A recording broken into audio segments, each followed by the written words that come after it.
Shalom, meus queridos irmãos da graça e a paz, pastor Ilmar de Laje, Minas. Aqui estamos nós gravando as aulas do Seminário Teológico Bereshit, Faculdade Bereshit. Nossa escola teológica desde 92 aqui plantada na região sul capixaba leste de Minas. Nós tivemos muito polos do seminário para vários lugares. Hoje estamos com polo na cidade de Mutum, cidade de Una e a cidade de Durandé. Mas temos o seminário online disponível na nossa plataforma pelo YouTube, você pode acessar aí. Se quiser fazer o curso regular para ter certificado histórico escolar, tem que pagar. E vai receber a apostila no arquivo PDF. E a prova, etc. Agora, se você quiser apenas aprender, fique à vontade, divulgue para outros. Esse canal é totalmente destinado à aprendizagem. Nós estamos aqui estudando a Bíblia, lendo a Bíblia uma vez por mês, 40 capítulos por dia, só para aprender. Só para querer saber um pouco mais, que nada sabemos até hoje, estudando na Bíblia desde 11 anos de idade, nós não sabemos tantas coisas, precisamos aprender mais. As nossas aulas de introdução bíblica 5, estudando os evangelhos. Hoje vamos estudar o evangelho de João. Na aula passada estudamos o evangelho do Filho do Homem, o evangelho de Lucas, que o médico escreveu, né? Mostrando Jesus como homem. O evangelho de João é um evangelho singular. Primeiro que ele foi escrito muitos anos depois do ministério de Jesus ter acabado. Jesus nasceu no ano 6 e morreu, se ele morreu com 33 anos, faça as contas aí, ele teria morrido quando? 33 menos 6, 27, não é isso? Teria morrido no ano 27. Então, o Evangelho de João, vamos pensar que foi no ano 30, né? Nós estamos no ano 90. João escreveu seus evangelhos, seu evangelho, suas 3 epístolas e o livro de Apocalipse no ano 90, da era cristã. Então, você veja que nós estamos muitos anos depois daquele fato ter ocorrido. Então, o foco dele não é mais um foco biográfico. Ele não vai mais focar em histórias, não vai ficar perdendo muito detalhe. O evangelho direcionado para um outro foco. Por isso que o símbolo desse evangelho, nos 4 seres viventes, é a águia. É aquela águia, aquele animal, aquela ave que está lá nas alturas, tem uma visão super aperfeiçoada e localiza as coisas cá na terra. Né? Ela localiza a presa dela com a visão milimétrica. Então esse evangelho das alturas, né? É o logos, em arque, em rologos, kai rologos em pros, ton teon kai teos, kai rologos. No princípio era a palavra. Logos é a palavra era Deus, a palavra estava em Deus e nada se fazia sem a palavra. Então é o evangelho das alturas, é o evangelho que não está preocupado com história, com muito pouca narrativa. Ele procura mostrar Jesus como o ser divino, Deus.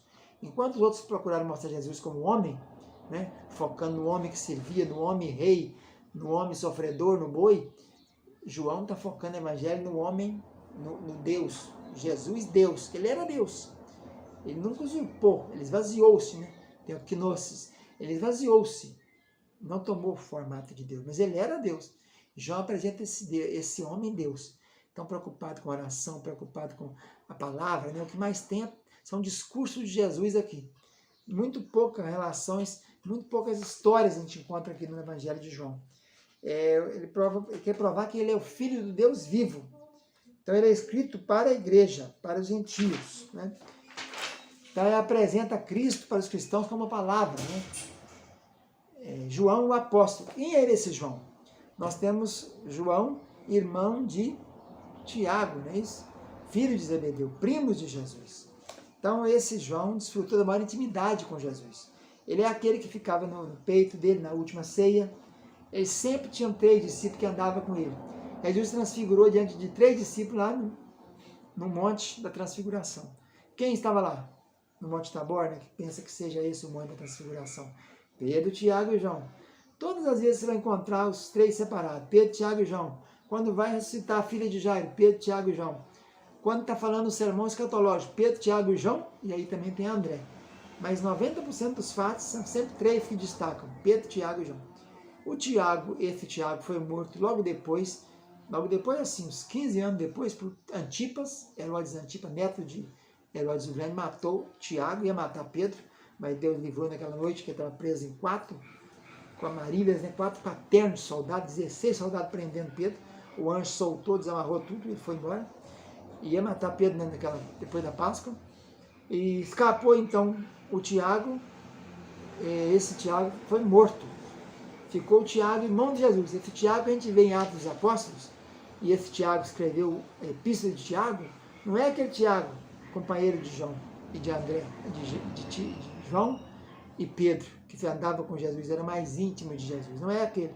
Esse Tiago que aparece em Atos dos Apóstolos, no Concílio de Jerusalém, no ano 49, e é o mesmo Tiago que escreve a Epístola de Tiago, é o irmão de Jesus. Ele tinha 4 irmãos, 2 escreveu a Epístola, Tiago e Judas, e 2 não fala nada deles, que é José e Simão, e irmãs também que tinha Jesus, todos os filhos de José, né? Então, João é o homem ideal para escrever sobre o Filho de Deus, porque ele é o homem que era mais íntimo de Jesus, né? Esse João é que você encontra ele perto de Jesus.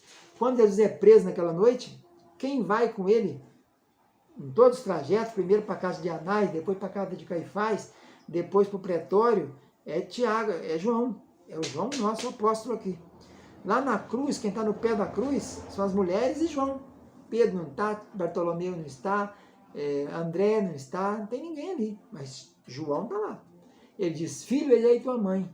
E diz, Maria, minha mãe, eis aí teu filho. A partir daquela hora, eles passaram a cuidar dela. Então, esse discípulo, que era o homem mais íntimo de Jesus, é o que escreve, então, sobre a intimidade de Jesus com o Pai. Então, as doutrinas concernentes ao Evangelho estão tudo aqui. Ele é o que está preocupado com essa estrutura da vida espiritual da igreja, né? Então, está falando da pré-existência de Cristo, a encarnação de Cristo, a relação de Cristo com o Pai, a pessoa de Cristo, a obra do Espírito Santo. Então, o foco é esse, não é muito foto biográfico, né? João leva em consideração que os cristãos em todas as partes estão familiarizados com esses fatos biográficos. Já tinha 3 evangelhos escritos há muito tempo. Nós estamos no ano 90. Então ele não vai se deter nisso aí, vai procurar falar de coisas extraordinárias, coisas altas, coisas sublimes. O evangelho das alturas, né? É o Logos eterno. Vai mostrar só coisas do alto. E o único milagre que apresenta em todos os evangelhos é a multiplicação dos 5.000. Só tem, aqui também tem em João, né? Está tudo aí. O capítulo 17 é a intercessão de Jesus, né? A oração sacerdotal. Então são coisas que vão aparecer no livro de João. João registra 8 milagres de Cristo para provar sua divindade. Todos esses milagres dele é para provar a divindade. 6 desses só tem nesse evangelho aqui. 6 milagres só tem no evangelho aqui. A água transformada em vinho, a cura do filho funcionário do rei, a cura do homem no tanque, o cego de nascimento, ressurreição de Lázaro e a segunda pesca milagrosa. Só tem aqui, né? 2 grandes correntes de pensamento fui através do livro, mostrando então o verbo eterno. É muito discurso, apresenta o discurso de Nicodemos, com a mulher, ele fala muito, fala com Nicodemos, fala com a mulher de Samaria, fala na festa dos tabernáculos, a parábola do bom pastor, instrução para os discípulos sobre oração, encontro do discípulo no mar da Galileia, é muito tete a tete, né? Muito relacionamento. É o Filho de Deus preparando os seus discípulos que vão continuar a obra. É o livro mais profundo e espiritual que a gente tem. O autor, já falei, é filho de Zebedeu, era mestre pescador.